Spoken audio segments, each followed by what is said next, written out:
This is a crop duster. It was built to spray pesticide over farmland. The US Air Force turned it into an armed attack aircraft, and it is now one of the newest combat planes Air Force Special Operations Command operates. It is called the OA-1K Skyraider II. It entered service in 2025. And before it has been fully fielded, before most of the fleet even exists, the order is already shrinking. This is not the story of a bad aircraft.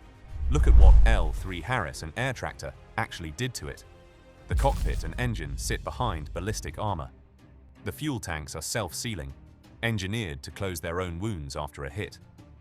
It carries electro-optical and infrared sensors, and up to 11 hardpoints for bombs, missiles, and guided rockets. The Air Force surveyed the world's purpose-built light attack aircraft, weighed each on its merits, and awarded a $3 billion contract to a plane designed to spray pesticide on soybeans. So the question is not whether it works. It plainly works. The real question is why the Air Force would build something this good, field it, and then decide it wants far fewer than it first ordered. That answer is not in the aircraft. It is in the war it was built to fight. Start with the airframe. The air tractor, 802, is a genuine workhorse of agriculture. A big single-engine turboprop that hauls a heavy chemical load low and slow over fields for years, without complaint. It is rugged, cheap to run, and almost impossible to wear out. Those are exactly the traits Air Force Special Operations Command wanted. The airframe was engineered to survive a long career of low passes over open farmland. Its new working environment involves the farmland shooting back. So L-3 Harris rebuilt it for that environment. It added the sensor turrets, the secure data links, the weapons pylons, and a mission system that lets troops on the ground steer the aircraft's cameras from a tablet. A farm implement became a flying command post that can also drop a laser-guided bomb. Then look at how it flies. Top speed is about 245 miles per hour. It has one engine and a tailwheel. A landing gear layout last considered cutting edge during the Roosevelt administration. This is, on paper, the newest crewed attack aircraft in the US inventory. That sounds like a punchline. It is not. Against the enemy this plane was designed for, slow is a feature. An enemy with a rifle and no radar cannot touch an armored aircraft loitering overhead for hours, feeding a ground unit precise support long after a fast jet would have run for the tanker. For that war, the Skyraider II is close to ideal. And here is where the picture turns. Ask whether this aircraft could survive against a modern Air Force, and everything changes. Air Force Special Operations Command was asked, in effect, whether the Skyraider II could handle a modern fighter.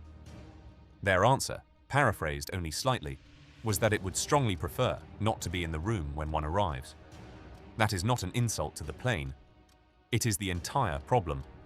A slow single-engine turboprop with no stealth and no speed does not survive contested airspace defended by modern radar and long-range missiles.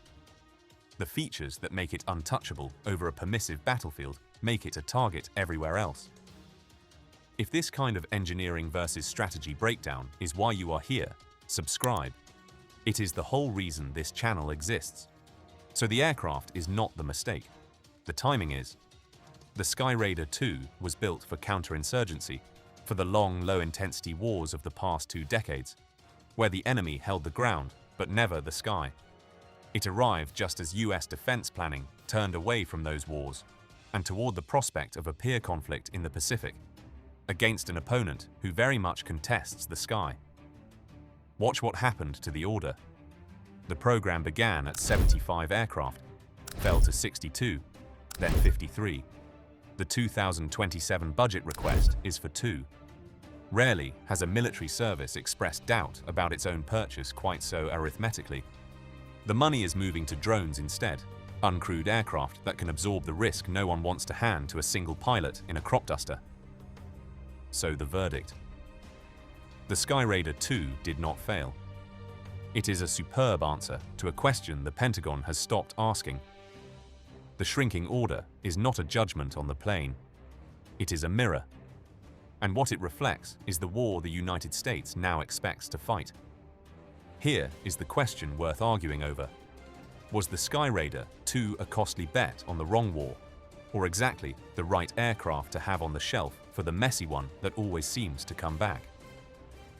Make your case below. Go check out one of our other videos. Remember to like, subscribe, and hit that notification bell.